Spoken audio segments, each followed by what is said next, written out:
right now, former NFL general manager. He has the GM Shuffle podcast, and he has the brand new book out, Football Done Right, and best friends with Brian Broaddus, unfortunately, Michael Lombardi, back on 105.3 The Fan. Good morning, Michael.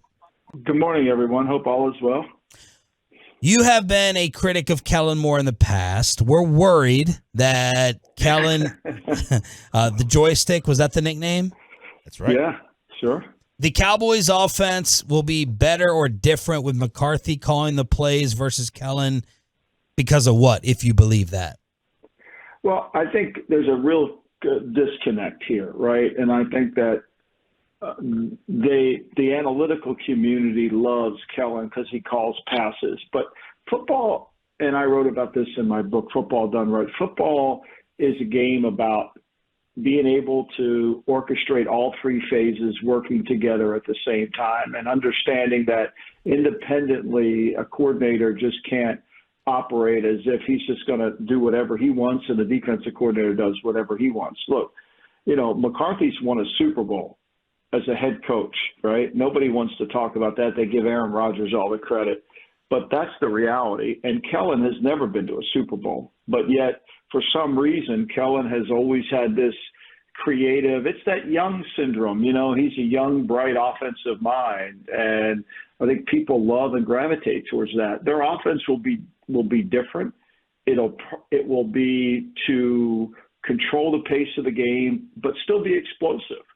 Still be able to get CeeDee Lamb the ball, to get Pollard in the right areas. And ultimately, it comes down to execution and game management, which is what Mike has to do. Look, Brian Schottenheimer has been an offensive coordinator for a long time in the league as well and has had success.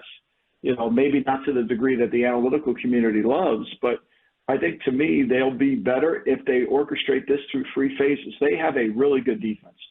And if they play 28 minutes of defense per game this year, they will win a lot of games. If they continue to go down the road that they were on last year, they won't. They'll stumble and struggle because the less defense you play allows you to play the best defense.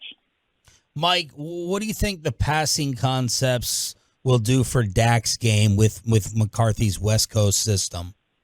Well, look, the passing – I don't think – we're not talking about a radical transformation here, the plays are the plays. You're going to see what we call D-slant quite a bit. That's one of Mike's staple plays where the tight end goes to the flat, the receiver runs a slant. Those are things that work within the concepts. And how you attack the defense each week is also within the concepts. But I think as him calling the plays as the head coach will help Dan Quinn, will help Fossil, the special teams, and it will tie all those three things together and make it more effective. And look, Dak gets a lot of crap for turning the ball over, right? And some of those turnovers, unfortunately, really aren't on Dak, but they count against Dak. So they got to protect the football, and I think the head coach understands that. Do you think the new design fits his skill set better? I do. Look, I think this. I think Dak is a really good player. He got paid like an elite player, which is great. But I think like all quarterbacks, right? Like all quarterbacks, including Josh Allen, including all of them. Jalen Hurts, you have to build a team around what his strengths are and what he can do effectively. And I think that's one of the things you have to do. You just don't roll the ball out there and say, okay, let's just go play. You play quarterback and everything's going to be fine. No, that doesn't work. Jalen Hurts in a playoff game against Tampa Bay was horrible. The next year when they developed a six-back offense that fit his game perfectly, all of a sudden he's a top five player. Now, he improved his accuracy tremendously, but he also ran an offense that allowed him to improve his accuracy. Talking with Michael Lombardi here, former NFL GM. When we look at the fact this changeover from Kellen to Mike, we had asked Jerry about this on Tuesday, is statistically speaking, over the last 4 years, they were a very successful offense under Kellen Moore. So what do you think it would have to look like to term the change a success? Is it a numerical thing, or is it more just a stylistic fit? What would the offense have to do this year to make that change be termed a successful one, do you think? It's called winning. It's called winning. That's the object of the game is to win. And analytical people, like that question you just asked me, is about stats. You know, like I say this all the time. This is the great Asante Samuel claims that if it wasn't for Brady, Belichick would never have won a Super Bowl. Okay, he's entitled to his opinion. But let me give you some facts. In the first Super Bowl, the Patriots rushed for 133 yards, and they threw for 134 yards. They won the game. Now, that wouldn't make the numbers very good statistically. It's not great, but winning the game is the most important thing. And that's what matters. That's what will determine the success. Winning the divisional, getting to the playoffs. Do you realize the Cowboys have not been to the playoffs 3 consecutive years since 1994? Mm-hmm. They haven't been 3 consecutive years. So winning is the most important, and getting to the playoffs and winning when you get there, that's going to determine the success, not how much better we are compared to Kellen. I mean, I've never seen the coordinators get like this unbelievable attention when in reality the game comes down to winning. You just talked about a few minutes ago the idea of the analytics and how everybody says, just throw the ball like Kellen does. When you look at just recently, I was looking over some numbers that this past year at the Combine, there were like 5 running backs that ran a 40 time that was in the 4.4s or lower. And there were 7 linebackers. 20 years ago, no linebackers did it. 10 running backs did it. Do you think we're getting to a point where linebackers are being brought up to be more athletic and cover, and eventually we're going to cycle around to the other side where, all right, teams are just going to load up with big boys, run over these small linebackers and run the football again? No, I think, look, football, as I write about in my book, is a complete evolution, right? So it changes constantly and it keeps going. But here's the reality. We have moved from a game that had 2 backs in the backfield back in the day when Jim Brown was the 4th running back picked in that draft, and he was listed as a fullback, okay, to where we are today, which is really what you want is positionalist players. We are no longer first, second, and third down. Every down is a passing down. And so for a linebacker, if he can't play against personnel groups, for example, if I'm a linebacker and I can't be on the field against 11 personnel, I'm not going to play very much. If I'm a linebacker and can't be on the field against 12 personnel, I'm not going to play. If I can't play against 10, I'm not going to play. And that's how you determine the linebacker. So what's been required is the big safety has now become a linebacker. The great big safeties of the day, that we've seen play with tremendous. Now, Ronnie Lott would still play safety. There's no question about that. He would still be a dominating player in that area. But when you look at like some of the older players, Night Train Lane, for example, he probably would have been a linebacker the way he hit people. The game just evolves, and because of the forward pass and because of the way teams are willing to throw the football, because of the rule changes, protection of the quarterback, the offensive linemen using their hands, it allows you to throw the football more effectively, and that's what you do. You throw the ball to score, you run the ball to keep the lead. My criticism of Moore isn't from a schematical standpoint. It's from a game management standpoint, understanding how to bring what he calls together to where it helps you win the game. Michael, do you still have any Jalen Hurts doubt left or any doubt that, you can give us hope for that the Eagles aren't just going to own this division moving forward? Look, I do. I think, the Eagles are a team that is built within a philosophy, and the philosophy starts with their owner, Jeffrey Lurie.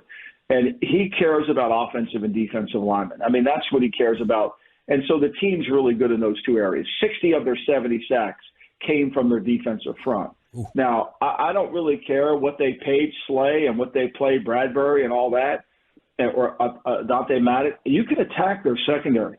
The problem is it's as simple as this. When we played football in our backyard, and if we said the rules for the rusher were 3 Mississippi, nobody got open. If we said the rules were 5 Mississippi, everybody got open. If we said the rules were 7 Mississippi, it was an offensive explosion, right? So that's as simple as I can explain it. The Eagles, because of their front, make it very hard to attack their secondary. If you block them, you're going to move the ball on them. The Chiefs proved that. The Chiefs proved that in the Super Bowl. Teams have proven that.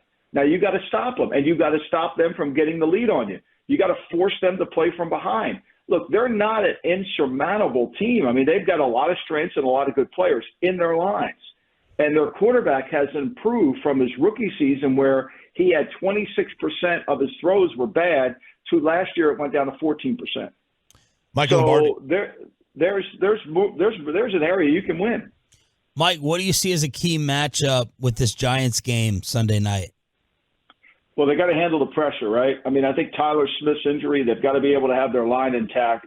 You know, they're going to be prepared for a zero blitz from Don Martindale. You're going to get movement all over. He's going to make you repoint the mic. He's going to make you understand.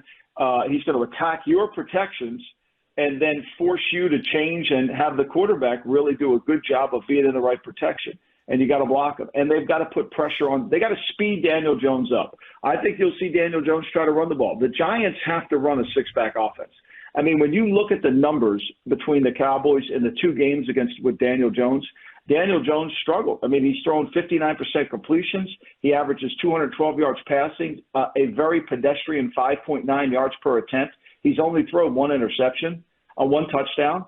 So they've got to make sure they keep the pressure on him. And by doing that, they got to stop him from running the ball. Michael, is there a team that is just overhyped and you just don't get the love for him, or a player that maybe fit that mold?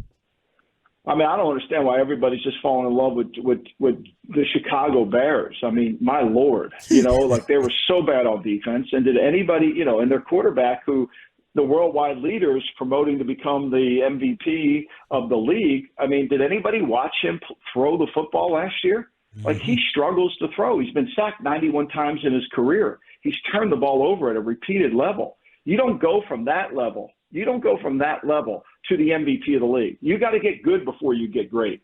I think the Steelers were the perfect example of how the media doesn't pay attention. They were good at the end of the year, and so was Detroit, but Detroit got all the attention. Pittsburgh was better than Detroit at the end of the year.